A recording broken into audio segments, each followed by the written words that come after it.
تو پھر دنیا کا نظام چل ہی نہیں سکتا تھا, کیونکہ انسان کا سبب بنتا ہے. اللہ تعالیٰ نے اسباب بنائے ہیں, اللہ تعالیٰ ہر کام کرنے والا ہے, لیکن ذرائع بنائے ہیں, اسباب اللہ تعالیٰ نے بنائے ہیں. آپ دیکھیں, آپ کے گھر ایک کام والی کام کرنے آتی ہے اور آپ بیٹھ کے ٹیچنگ کر رہے ہیں, پڑھا رہے ہیں, یا آپ کہیں ڈاکٹر ہے, انجینئر ہے, آپ کسی کی نوکری کر رہے ہیں, ٹھیک ہے, وہ آپ کی نوکری کر رہی ہے, نوکر تو آپ بھی ہے بے شک, اور نوکر وہ بھی ہے. فرق صرف اور صرف جاب ڈفرینس کا ہے, فرق آپ کے پڑھے لکھے ہونے کا اور اس کے ان پڑھ ہونے کا. لیکن آپ کو یہ رائٹ کوئی نہیں دیتا, نہ بادشاہ دیتا نہ اللہ کا قانون دیتا کہ آپ کسی کی تذلیل کریں. انسانیت وہاں پہ رہتی ہے نا, وہ انسان ہے. فرق یہ ہے کہ آپ کو 4 لفظ آتے ہیں, اس کو 4 لفظ نہیں آتے. ذاتی تذلیل کرنے کا کسی نے نہیں کہا, لیکن ہم اس وقت سمجھ لیتے ہیں کہ ہم بہتر ہے یہ کام کر جائے. آپ کی نوکرانی یا آپ کے گھر میں کام کرنے والی عورت 4 دن بیمار ہو جائے, آپ کو کام کرنا پڑ جائے, آپ کو لگ سمجھ جائے گی. جب آپ صبح سے شام تک آن ڈیوٹی ہوں گے, آ کر اپنے گھر کے سارے کام کریں گے, کس طرح مینیج ہوگا؟ نہیں. جب ہم یہ سوچ گئے کہ ہم ایک دوسرے کے ہیلپ پر ہیں, ہر جگہ پر ہمیں ایک دوسرے کی مدد درکار ہے, تو مساوات خود ہی قائم ہو جاتی ہے. زور ٹوٹ جاتا ہے, لیکن ہم نے سمجھا کہ ہمارے پاس مال ہے, ہم غریب کو دبا سکتے ہیں. بے شک. خطبہ میں بھی اللہ تعالیٰ کے نبی نے فرمایا تھا نا کہ کسی کالے کو کسی گورے پر, کسی گورے کو کسی کالے پر, کسی عربی کو اجمی پر, اجمی کو عربی پر کوئی فضیلت حاصل نہیں. بے شک انسانیت تو برابر ہی ہے. تو اللہ تعالیٰ سے دعا ہے کہ اللہ تعالیٰ ہم سب کو مساوات اور برابری کرنے کی توفیق عطا فرمائے. بہت اچھا لگا آپ کے خیالات جان کر. اور نیکسٹ کوسچن میرا آپ سے یہ ہے کہ آج کل کے دور میں ظاہر سی بات ہے, فتنوں کا دور ہے, لوگ دنیا سے کیا دین سے بہت زیادہ دور ہیں. جی.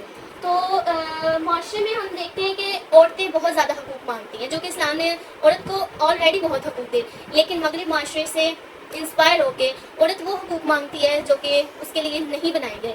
تو آپ کیا کہنا چاہیں گے کہ اسلام جو ہے وہ فحاشی اور گندگی کو تو بالکل بھی پروموٹ نہیں کرتا, لیکن ہمارا معاشرہ آج کل وہ حقوق مانگتا ہے جو اس کو پروموٹ کر رہا ہے. تو اسلام ہم جنس تعلقات کو کس نظر سے دیکھتا ہے, اور آپ کا یہ لیسبین, گے, بائی سیکشول اور ٹرانسجینڈر ریلیشنز کے جو حقوق مانگے جاتے ہیں, ان کے بارے میں کیا نقطہ نظر ہے, اور آپ کیا کہنا چاہیں گے اس کے بارے میں؟ سب سے پہلے تو آپ سوال کرتے ہو کہ سوچیے, آپ نے ایک سوال میں اتنے سوال پوچھے ہیں کہ مجھے 1 by 1 اس کا آنسر دینا پڑے گا. اگر تو آپ نے مجھے کبھی سنا ہو, ساری باتیں سنا ہے تو بلایا ہے, آپ نے مجھے سنا ہو کہ میں عورتوں کے حقوق کے بارے میں, فیمنزم کے بارے میں بہت زیادہ بات کرتی ہوں, بہت زیادہ بات کرتی ہوں. عورتوں کو اسلام نے حقوق دیے ہیں, نو ڈاؤٹ, لیکن ہمارے معاشرے نے حقوق نہیں دیے. اسلام نے عورت کو حقوق دیے ہیں, ایز اے بیٹی, ایز اے بیوی, ایز اے بہن, اسلام حقوق دیتا ہے. لیکن ایک تو بہت سے اچھے گھرانے ہیں جہاں حقوق دیے جاتے ہیں, لیکن سب سے پہلا حق تو بیٹی کے پیدا ہوتے ہی اس کا مار دیا جاتا ہے, اس پہ خوشی نہیں منائی جاتی کہ بچی پیدا ہوئی ہے. دوسرا, اب تو ظاہری بات ہے زمانہ بہت ترقی کر گیا, لیکن اب بھی کئی جگہوں پہ ایسا ہے کہ بیٹیوں کو بیٹوں کے برابر نہیں سمجھا جاتا, یا ان کی تعلیم و تربیت پر خرچ نہیں کیا جاتا, بیٹی کو ایک بوجھ سمجھ کے پالا جاتا ہے, جو کہ غلط ہے. اسلام حقوق دیتا ہے, وراثت کا حقوق دیتا ہے. اب بہت سے لوگ کہیں گے کہ عورت کو شاید عورت پڑھ نہیں سکتی, ایجوکیشن کی رائٹ اسلام دیتا ہے عورت کو. حضرت عائشہ رضی اللہ تعالیٰ عنہ کا فتویٰ چلتا تھا مدینہ میں, اور حضرت جویریہ جو ہے وہ سرجری پڑھایا کرتی تھی. تو عورت کا تعلیم یافتہ ہونا لازمی ہے. ایک مرد جب تعلیم حاصل کرتا ہے تو وہ ایک شخص تعلیم حاصل کرتا ہے, ایک عورت جب تعلیم حاصل کرتی ہے تو وہ 7 نسلیں تک تعلیم حاصل کرتی ہے. تو عورت کا تعلیم حاصل کرنا بہت زیادہ ضروری ہے.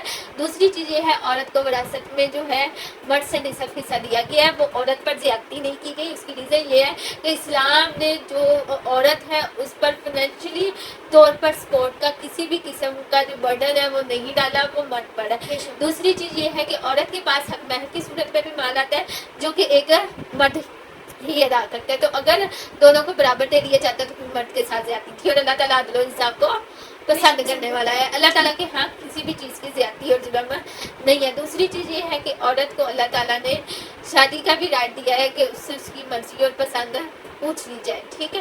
تو اللہ تعالیٰ نے عورت کو اس چیز کا بھی رائٹ دیا ہے کہ اس کا شوہر اگر اس پر ناانصافی کرتا ہے, اس کو نانفقہ نہیں دیتا, اس میں کوئی بری عادات ہے, اس کو مارتا پیٹتا ہے, تو اس سے علیحدگی اختیار کر.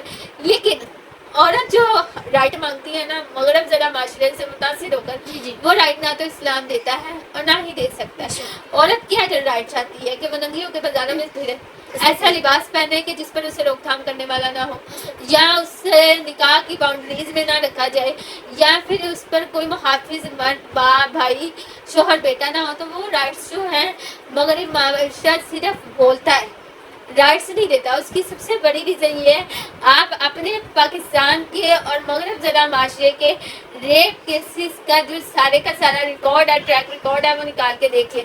جہاں پر فیمنزم کے نعرے لگائے جاتے ہیں وہاں کا جو ہے ریپ کیس دیکھ لیجئے کتنی شرح ہے, اور پاکستان کی دیکھ لیجئے کتنی ہے, آپ کو خود ہی پتہ چل جائے گا. لیکن ایز اے فیوچر یہ چیز نظر آ رہی ہے, اگر پاکستان کی عورت اسی چیز پر ڈٹی رہی اور وہ منصوبہ جات پورے ہوتے رہے جو یہ چاہتے ہیں, تو پھر آپ کو اپنا معاشرہ اور مغرب کے معاشرے میں کوئی فرق نہیں نظر آئے گا. دوسری چیز آپ نے میرے سے یہ پوچھی ہے کہ ہوموسیکشوالٹی پر کہ آپ کا اس کے بارے میں کیا خیال ہے. تو استغفراللہ, اللہ تعالیٰ نے قرآن مجید میں قوم لوط کا ذکر بہت دفعہ کیا ہے, بہت دفعہ کیا ہے, اور وہ قوم بھی کوئی انوکھا کوئی دوسرا کام نہیں تھے کرتے, بلکہ ہوموسیکشوالٹی میں ہی ان کے مردوں کے ساتھ بدفعلی کرتی تھی. آپ مجھے کافی زیادہ کوسچنز بھی ریسیو ہوئے ہیں یہاں سے آنے سے پہلے بھی اور ڈیلی بیسس پہ بھی, کہ پاکستان میں بھی کچھ اس طرح کا ڈرامہ وغیرہ جو ہے لانچ کیا گیا ہے جس میں ان ساری چیزوں کو بھی پروموٹ کیا گیا. تو آپ اس کے متعلق بھی بات کریں تو دیکھیں اسلام نے ایک فطری طریقہ رکھا ہے. جی جی, مرد کو عورت کے لیے پیدا کیا, عورت کو مرد کے لیے, لتسکنوا فیہا, تاکہ تم اس سے سکون حاصل کرو. ٹھیک ہے, مرد عورت کے لیے, عورت مرد کے لیے نکاح کے بعد. ٹھیک ہے, لیکن اب اسے غیر فطری طریقے پر لے جا کر اور نسل کشی کی جائے تو وہ غلط ہے. کبھی بھی ایک مرد کو ایک عورت سے یا ایک عورت کو ایک مرد سے شادی سے پہلے محبت نہیں ہو سکتی. کسی بھی حرام ریلیشن کی بنیاد محبت نہیں ہوتی ہے. ٹھیک, وہ وقتی اٹریکشن ہو سکتی ہے, کسی کی پرسنالٹی سے ہو سکتی ہے, کسی کی باتوں سے ہو سکتی ہے, کیونکہ دین سے دوری ہے ہر معاملے میں. ایک اہل تقویٰ انسان چاہے خواہ وہ مرد ہے خواہ وہ عورت ہے, اس کے سامنے سونے جیسا بھی انسان کھڑا ہے وہ اس کی طرف اٹریکٹ نہیں ہو سکتا. یہ بات 110% ہے, میری نوٹ کر لیجیے. لیکن اگر آپ کا ایمانی لیول تھوڑا سا کمزور ہے یا شیطان آپ کو غالب آ گیا تو آپ کسی کی پرسنالٹی سے کوئی بچی یا بچہ متاثر ہو گیا ہے یا کچھ ہوا ہے, لیکن کہا جائے کہ ان کے درمیان محبت ہے تو محبت نہیں ہے. محبت کبھی بھی حرام رشتے کی بنیاد نہیں ہوتی, کسی بھی حرام رشتے کی بنیاد محبت نہیں ہو سکتی. وہ وقتی اٹریکشن ہو سکتی ہے, ہمدردی ہو سکتی ہے, اس کے علاوہ جو ہے تھوڑا سا کسی کو اپنا رول ماڈل بنا لینا, یا یہ سب کچھ ہو سکتا ہے. محبت نہیں ہو سکتی. محبت تو شادی کے بعد ہوتی ہے. اللہ کا قرآن کی طرف اللہ فبینہ قلوبکم, ہم نے تمہارے دلوں کے اندر محبت ڈال دی. اب یہاں سے دیکھ لینا ماشاءاللہ کہ لڑکا کہیں اور کا, لڑکی کہیں اور کی ہے, دیکھا نہیں, جانا نہیں, پہچانا نہیں, بچپن کہیں اور گزرا, جوانی کہیں اور, رشتہ ہوتا ہے, نکاح کے خوبصورت بول پڑے جاتے ہیں اور اللہ تعالیٰ ان کے درمیان محبت ڈال دیتے ہیں. محبت کا سین ہی نکاح کے بعد کا ہے. سبحان اللہ.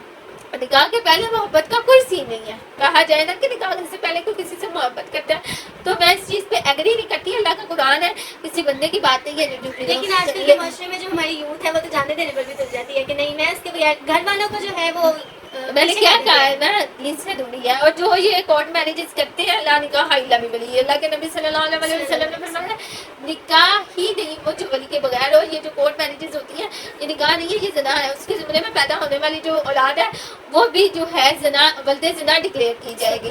ٹھیک ہے, بعد میں ہوتا ہے ماں باپ مان گئے ہیں, ماں باپ مان بھی گئے ہیں تو آپ کی ماں باپ کی ماننے سے آپ کی شادی ویلڈ نہیں ہو جاتی. آپ ماں باپ کو پہلے منا لیں تو زیادہ بہتر ہے.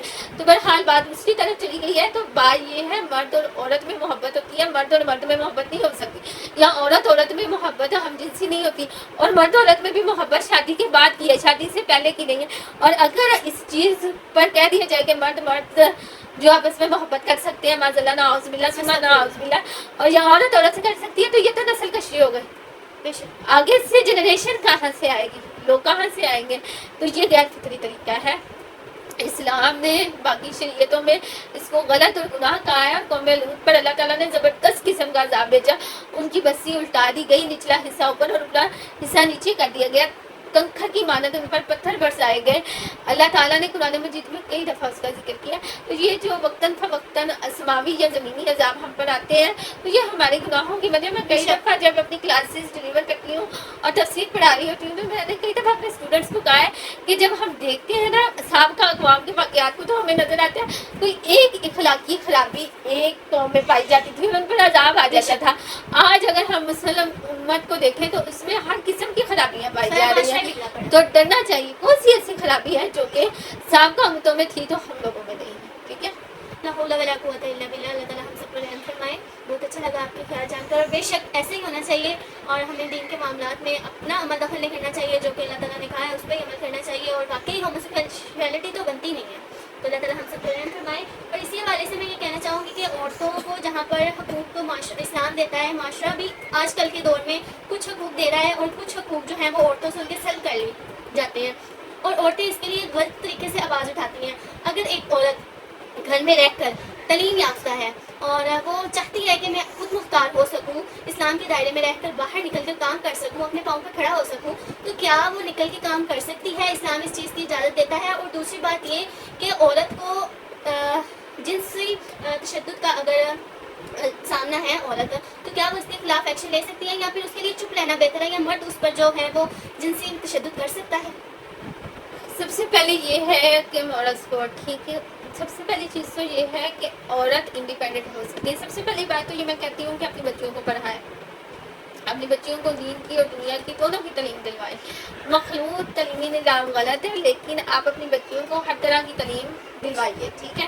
دوسری چیز یہ ہے کہ عورت انڈیپینڈنٹ ہو سکتی ہے، کیوں نہیں ہو سکتی؟ ہم عہد رسالت کی بات کرتے ہیں صلی اللہ علیہ وسلم، تو ازواج مطہرات بھی تجارت کرتی تھی، صحابیات بھی تجارت کرتی تھی. میں سمجھتی ہوں آج کا زمانہ ماڈرن نہیں تھا، ماڈرن تو وہ زمانہ تھا کہ عورتوں کو اگر کوئی مسائل ہوتا تو اللہ کے نبی صلی اللہ علیہ وسلم سے آ کر ڈسکس کرتی، راستے میں رو کر اپنے شوہر کی شکایت کر لیا کرتی تھی، دینی مسائل میں اویئرنیس حاصل کرنے کے لیے پوچھنے آیا کرتی تھی، کاروبار اور تجارت کے سلسلے میں منڈیوں میں بھی آیا جایا کرتی تھی. آج آپ کسی مرد کو کہتے ہیں ہمیں فلاں جگہ لے کے جائیں، ٹپیکل مرد کیا کہتے ہیں؟ وہاں تو مرد ہوں گے. آپ اپنی بیوی کو سر سے لے کے پاؤں تک پردہ کرائیں، پردہ کروائیں، جو کہ اسلام کی باؤنڈریز ہے، پھر آپ جو اسے جنگل میں بھی لے جائیں، کوئی مسئلہ نہیں ہے. تو عورت اپنے شوہر کو سپورٹ کرنے کے لیے، اپنے پیرنٹس کو سپورٹ کرنے کے لیے، یا خود بھی انڈیپینڈنٹ ہونا چاہتی ہے تو اس میں غلط نہیں. عورت بزنس کر سکتی ہے، عورت جو بھی کرنا چاہے کر سکتی ہے، لیکن کچھ باؤنڈریز ہے. سب سے پہلی چیز تو یہ ہے کہ پردے کا اہتمام. دوسری چیز یہ ہے کہ غیر محرم سے بےجا گفتگو نہ ہو. تیسری چیز یہ بھی ہے کہ جہاں پر آپ کو لگے کہ یہ یہاں پر زیادہ مخلوط نظام ہے، وہاں سے آپ وہ ان کر جائیں. بہت سی ایسی فیلڈز ہیں جو عورتوں کے لیے ٹھیک ہے اور بنائی گئی. یہ کہا جائے کہ عورت فائنینشلی طور پر اپنے آپ کو یا اپنی فیملی کو سپورٹ نہیں کر سکتی، یا کوئی جاب نہیں کر سکتی، یا تجارت نہیں کر سکتی، تو اسلام اس چیز سے کہیں پہ بھی منع نہیں کرتا. تو یہ جو اس میں آپ نے کہا کہ عورت پردہ کر کے باہر نکل سکتی ہے، تو اس میں نے کافی زیادہ علماء کی رائے دیکھی ہے کہ علماء کرام کہتے ہیں اور فتویٰ لگاتے ہیں بلکہ کہ عورت کے چہرے کا پردہ نہیں ہے. اور عورتیں بھی اس چیز کو مد نظر رکھتے ہوئے آگے یہ اپنا پوائنٹ پیش کرتی ہیں کہ عورت کی نظروں میں حیا ہونی چاہیے، پھر وہ جیسے مرضی باہر نکلے، اسلام ہمیں چہرے کے پردے کی اجازت نہیں دیتا. تو اس کے بارے میں آپ کیا کہنا چاہیں گے؟ یا ایھا النبی قل لازواجک و بناتک و نساء المؤمنین یدنین علیہن من جلابیبہن، کہ نبی کہہ دیجئے اپنی بیویوں سے، اپنی بیٹیوں سے اور تمام مومنات کی عورتوں سے کہ وہ اپنی اوڑھنی اپنے اوپر لٹکا لیں تاکہ پہچانی نہ جائے اور ایذا نہ دی جائے. آپ نے بایا پہنا ہے، میں نے بایا پہنا جی، میرا چہرہ چھپا ہے تو کوئی پہچان نہیں سکتا. چہرہ سے نقاب اتر جائے گا تو بایا چاہے میں نے پہنا ہے، لیکن میں پہچان نہیں جاؤں گی. کوئی بھی عورت ہے، جب چہرہ ہی انسان کی پہچان ایسے ہے. ہی کبھی کسی نے کہا ہے کسی کی باڈی کو دیکھ کے کہ وہ جا رہی ہے یا وہ جا رہا ہے؟ چہرے سے ہی ہم لوگ ایک دوسرے کو پہچانتے ہیں. تو جب پہچانی نہ جائے تو ایذا نہ دی جائے گا. کیا مطلب ہے کہ چہرہ جو ہے پردے میں شامل ہے، ٹھیک ہے. علماء کرام جو ہے کہ غلطی فتوے لگاتے ہیں، کہیں صحیح بھی، پر جنہوں نے ٹھیک لگایا انہوں نے یہ کہا. حضرت ابن عباس رضی اللہ تعالیٰ عنہ نے کسی نے پوچھا کہ عورت کو کتنا پردہ کرنا چاہیے، تو ہمیں ایک چادر لے کر نا اس میں سے صرف اتنی سی آنکھ جو نظر آ رہی تھی، تو کہا اس قدر پردہ کرنا چاہیے. ابن سیرین سے کسی نے پوچھا کہ عورت کو کس جگہ پہ پردہ نہیں کرنا چاہیے، انہوں نے کہا جہاں وہ جہنم کی آگ برداشت کر لے وہاں پر پردہ نہیں کرنا چاہیے. دور حاضر میں فتنے بڑے ہیں، بے شک. لوگ یہ سمجھتے ہیں. میں اکثر ہی مجھے ویڈیوز لوگ سینڈ کریں گے. پچھلے دنوں ایک خاتون کی ویڈیو تھی، وہ کہہ رہی تھی کہ چہرے کا پردہ نہیں ہے، چہرے کا پردہ نہیں ہے. کہاں میں آیا کہ چہرے کا پردہ نہیں؟ ایک روایت، ایک حدیث کچھ بھی نہیں ملتی. اور ان کا یہ دعویٰ تھا کہ وہ جو ہے نا، اور وہ نبی کی بیویوں کے لیے حکم تھا اور یا مومنوں کی عورتوں کے لیے. چلے نبی صلی اللہ علیہ وسلم کے لیے عورتیں تو سمجھ جاتی ہے، لیکن مومنوں کی عورتیں کون ہیں؟ مسلمانوں کی عورتیں. آپ کن کی عورتیں ہیں؟ آپ مومنوں کی عورتیں نہیں ہیں، آپ مومنہ نہیں ہیں، ٹھیک. اور یہ بڑا کنسیپٹ پیش کیا جاتا ہے کہ پردہ آنکھوں کا ہوتا ہے، شرم آنکھوں میں ہونی چاہیے. پردہ کرنے کا جو ہے کیا فائدہ ہے؟ سب سے پہلی بات تو یہ ازواج مطہرات صحابیات جن پر پردے کا حکم اس پر اترا اور قیامت تک آنے والی ہر مسلم عورت پر پردہ فرض ہے. جیسے نماز فرض ہے، روزہ فرض ہے، زکوٰۃ فرض ہے، اسی طرح پردہ بھی فرض ہے عورت پہ. میں تو یہاں تک کہا کرتی ہوں کہ جتنا سانس لینا عورت کے لیے ضروری ہے اتنا ہی پردہ کرنا بھی ضروری ہے. لیکن اب بات یہاں پر ہوتی ہے کہ ان پر جب یہ حکم نازل ہوا ہے یا ان پر جب یہ حکم آیا ہے تو کیا ان کی نظروں میں حیا نہیں تھی؟ ان سے زیادہ حیادار کون ہو سکتا ہے؟ میں یہ نہیں کہتی اب آپ نے بایا پہنا ہے لڑکیوں نے تو ان کا دل بے حیا ہے تو اس بائے کا کوئی فائدہ نہیں، ان کی نظریں بے حیا ہے تو اس بھائی کا یا اس پردے کا کوئی فائدہ نہیں۔ حیا وہ ہے جو کہ آپ نے پردہ کیا ہے، آپ کی نظر میں بھی حیا ہے، آپ کی زبان میں بھی حیا ہے، آپ کے کردار میں بھی حیا ہے۔ لیکن کہا جائے کہ میرا کردار بہت اچھا ہے، میں کسی نہ محرم کی طرف آنکھ تک نہیں اٹھاتی لیکن میں پردہ نہیں کرتی، تو یہ اللہ تعالیٰ کی حدود سے تجاوز ہے۔ اللہ تعالیٰ حد سے بڑھنے والوں کو پسند نہیں کرتا۔ اسلام میں تو ہم اپنی رائے بھی نہیں نا قائم کر ہاں سکتے۔ کیونکہ اسلام رائے اور قیاس کا نام نہیں، اسلام سمعنا وأطعنا کا نام ہے، سنیا اور اطاعت کا نہیں، بس۔ اللہ تعالیٰ ہم سب کو تو جو ہے وہ رحم کی توفیق عطا فرمائے کہ ہم ایک دوسرے کے ساتھ بھی اچھا سلوک کر سکیں۔ ڈاکٹر صاحبہ نیکسٹ میرا آپ سے کوشچن ہے کہ جیسا کہ آپ جانتی ہیں کہ آج کل سوشل میڈیا کا دور ہے، ہر انسان سوشل میڈیا پر ایکٹیو ہے، لائک آپ بھی اپنا کام جو ہے وہ سر انجام دے رہی ہیں سوشل میڈیا پر، اسلام کو پروموٹ کر رہی ہیں، اس کو فروغ دے رہی ہیں، اور ہم جیسے لوگ جو سوشل میڈیا پر اتنے ایکٹیو نہیں ہیں، پریزنٹ نہیں ہیں، لیکن اپنے دینی مدارس میں، اپنی سوسائٹی میں انڈیویجولی طور پر بھی اور لوگوں کو ساتھ ملا کر بھی دین کی اشاعت کا کام کر رہے ہیں۔ اور جیسے کہ ہم سوشل میڈیا تو یوز کرتے ہیں، دیکھتے ہیں کچھ لوگ فحاشی بھی پھیلا رہے ہیں، اللہ تعالیٰ ان کو رحم کرے، ان کا معاملہ اللہ تعالیٰ بہتر کرے۔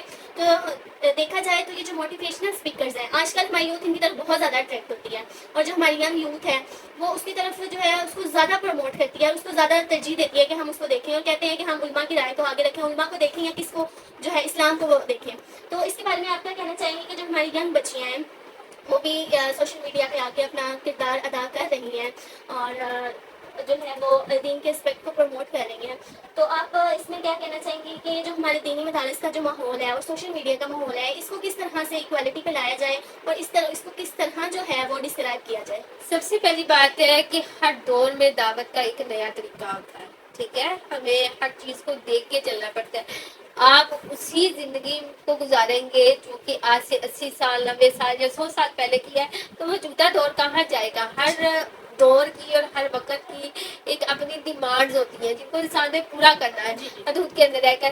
بات یہ ہے کہ سب سے پہلے جو مدارس والا سین ہے وہ بہت زیادہ گھٹن آلود ہے۔ وہ کس طرح گھٹن ہے کہ ہم صرف اور صرف بچوں کو نصاب پڑھایا ہی جاتا ہے رٹے کے لیے۔ ایک جو ڈونٹ مائنڈ کہ میں اس وقت ایک جامعہ میں بیٹھی ہوئی ہوں، لیکن نہیں، میں حقیقت پسند ذرا سی ہوں لیکن میں حقیقت بیان کروں گی کہ صرف اور صرف تقریباً بچے جنہیں میں نے دیکھا ہے مختلف مدارس میں، وہ جب نصاب پڑھتے ہیں، جب بکس پڑھتے ہیں تو آپ دیکھیں گے ایک مدرسے میں کئی پڑھنے والی بچیاں یا بچے موجود ہوتے ہیں لیکن ہر عالم دین بن کر نہیں نکلتا۔ اس کی بڑی وجہ کیا ہے کہ ان کے بہت زیادہ تنگ نظام ہے، انہیں صرف اس لیے پڑھایا جاتا ہے کہ یہ سلیبس ہے، سلیبس کو وہ رٹا لگاتے ہیں جن سمجھ کر بہت کم بچے پڑھتے ہیں۔ دوسری چیز یہ ہے کہ فتنوں کا دور ہے، وہ مدرسے میں پڑھ ضرور رہے ہیں لیکن اسی دور میں پیدا ہوئے ہیں، اسی دنیا میں انہوں نے زندگی گزارنی ہے، مدرسے سے نکل کے انہوں نے باہر جانا ہے۔ ہم لوگوں نے ان کے لیے اپرچونٹیز ہی فراہم نہیں کی۔ پہلی بات تو یہ ہے جامعات کو اس طرح اسٹیبل کیا جائے، ایسی اسٹیبلشمنٹ ہو جہاں پر دینی اور دنیاوی دونوں طرح کی تعلیم دی جائے، ٹھیک ہے، کیونکہ کبھی بھی وہ شخص جو کہ دنیاوی لحاظ سے اچھا نہیں پڑھا وہ دینی لحاظ سے بھی اچھا پڑھا لکھا نہیں ہو سکتا، وہ جو ہے علم کے اس لیول کو کور نہیں کر سکتا جو کہ کرنا چاہیے۔ آپ جتنے بھی اچھے اسپیکرز کو دیکھ لیں، ڈاکٹر فرحت ہاشمی ہے، ڈاکٹر نگہت ہاشمی ہے، ڈاکٹر اسرار احمد ہے، ڈاکٹر ذاکر نائک ہے، ماشاءاللہ آپ بھی ہیں، ٹھیک ہے، ماشاء اللہ میں بھی ہوں، ٹھیک ہے، اور کئی ہیں، صحیح ہے، تیمیہ زبیر ہیں اور کئی ہیں، لیکن ڈاکٹر ثانیہ کیا ہے، یہ سب لوگ صرف مدرسوں سے نہیں پڑھے، وجہ خود میں کافی مدارس سے پڑھی ہوں، لیکن کیا ہے کہ اتنا تنگ اور روایتی انداز ہی لے کے چلنا، بچوں کو آپ صرف یہ نہ پڑھائیں گے ہم نصاب پڑھا رہے ہیں اور انہوں نے وفاق کے پیپر دے دیا، آپ پوری پوری احادیث کی کتابیں پڑھائیں، اس میں سے مسائل کی معنی سب کچھ کریں، انہیں پتہ چلے کہ دین ہے کیا۔ آج کل ہماری ماڈرن جو یوتھ ہے وہ موٹیویشنل اسپیکرز کو کیوں سنتی ہے؟ کیونکہ وہ ان کی توقعات پر پورا اترتے ہیں، وہ انہیں بات کو سمجھاتے ہیں۔ ہمارے یہاں دین لا اکراہ فی الدین، دین میں کوئی تنگی نہیں ہے، دین کوئی مشکل نہیں ہے، مشکل بنایا کس نے؟ ہم لوگوں نے اسے پکڑ کے بنا دیا۔ ہم نے جب ایک بچہ یا ایک بچی 5 پڑھ کے 6 پڑھ کے چلی گئی ہے مدرسے، ٹھیک ہے، اس نے چند کتابیں پڑھی ہیں اور ہم نے اس کے ساتھ عالمہ کا ٹیگ لگا دیا۔ ہر مدرسے میں داخل ہونے والا بچہ یا ہر نکلنے والی بچی عالمہ یا عالم نہیں ہوتی۔ میرا اپنا ایک ذاتی اوپینین ہے کہ عالم اور عالمہ کوئی ہو ہی نہیں سکتا، وہ تو اللہ تعالیٰ کے ذات ہے، کیونکہ دین ایک ایسا گہرا سمندر سمندر ہے جس میں آپ غوطہ لگاتے ہیں تو آپ کو گہرائی نہیں ملتی. آپ نے میڈیکل کی پڑھائی 5-6 سال کی آپ ڈاکٹر بن گئے, انجینئرنگ کی پڑھائی 5-6 سال کی آپ ڈاکٹر بن گئے, لا کی پڑھائی آپ نے 6 سال کی آپ ایک اچھے جج بھی بن جاتے ہیں, ایک وکیل بھی بن سکتے ہیں. لیکن دین ایک ایسی چیز ہے آپ کو ساری زندگی پڑھنا پڑتا ہے. اگر ہم صحابہ کرام رضی اللہ تعالیٰ عنہ کو دیکھیں تو ساری زندگی انہوں نے دین پہ لگائی ہے, جتنی ان کی زندگیاں تھیں. اور ایک حدیث اگر ایک صحابی کو پتا ہوتی تھی تو دوسرا اس سے لا علم ہوتا تھا, ٹھیک ہے, پتا نہیں ہوتا تھا. اس کی سب سے بڑی وجہ کیا ہے کہ دین ایک بہت گہری چیز ہے, لیکن ہمارے جو مدارس ہیں ان کو گرومنگ کی ضرورت ہے, اور بہت زیادہ گرومنگ کی ضرورت ہے. وہ پرانا دور چلا گیا ہے. اب بچوں کو سمجھائیں پڑھائیں, اور والدین کو چاہیے کہ اگر وہ انہیں مدرسے بھیج رہے ہیں, انہیں دین کا عالم بنانا چاہتے ہیں, تو ان کے اسکول کی جو تعلیم ہے اس پر توجہ دی جائے, ٹھیک ہے. دوسری چیز یہ ہے کہ جس طرح لگا لیں اب آپ بھی ہیں جی آن کیمرہ تو میں ہی سامنے, کیوں نہیں ہے آپ سامنے, شاید کہ آپ کو آپ کے مدرسے کی طرف سے ہی پرمیشن نہیں ہے یا جو بھی ہے.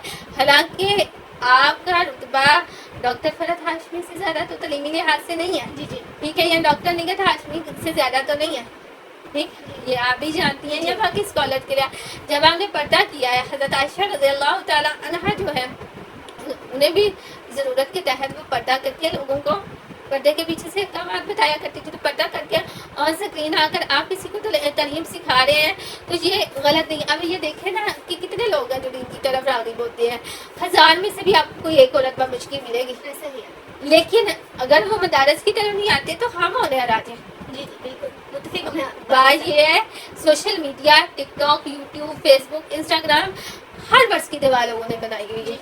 جب کوئی اسکرولنگ کرتا ہے 10 چیزیں بری گزری ہیں تو ایک اچھی بھی آئے گی. ہو سکتا ہے کہ ہماری آواز دوسرے کی زندگی کو بدل کے رکھ دے. لیکن یہ بھی کہا جاتا ہے, یہ تو ہم بھی جانتے ہیں کہ اسلام اس چیز کی اجازت دیتے ہیں, لیکن یہ لوگ بہت جو ہیں وہ آواز اٹھاتے ہیں کہ آپ دین کی تعلیم آپ نے حاصل کر لی ہے تو آپ اپنے تک رکھیں, آپ انڈیویجول طور پر اپنی سوسائٹی میں اس کو پروموٹ کریں. آپ آن ایئر کیوں آ رہی ہیں؟ اسلام میں تو عورت کی آواز کا بھی پڑتا ہے. اس نے کہا ہے کوئی ایک بھی حدیث, کوئی ایک بھی دلیل, ایک بھی قرآن کی آیت ہمیں کہیں سے بھی نہیں ملتی کہ جہاں پر کہا جائے کہ عورت کی آواز کا پردہ ہے. کہیں پہ بھی اگر عورت کی آواز کا پردہ ہے تو پھر صحابیات نے کیوں آگے دین پہنچایا صحابہ کرام کو؟ اگر عورت کی آواز کا پردہ ہے تو ازواج مطہرات سے صحابہ کرام مسائل پوچھنے کیوں آیا کرتے تھے؟ جی یہاں تو پوچھنا جاتے اللہ کے نبی صلی اللہ علیہ وسلم خود بتا دیتے. تو جب آیا کرتے تھے یہ جو ہے صحابیات یا ازواج مطہرات, انہیں لکھوا کے یا لکھ کے بھی بتا سکتی تھی, بزبان حال کیوں بتایا؟ جی ٹھیک ہے, عورت کی آواز میں اختلاف ہے. ہاں وہ آواز جو دوسرے کو آپ کی طرف مائل کرتے وہ غلط ہے. بے شک بے شک. وہ آواز جو دوسرے کو آپ کی طرف مائل کرتی ہے وہ غلط ہے. آپ لچک کی بات نہ کریں, آپ کی آواز میں سختی ہونی چاہیے, ٹھیک ہے.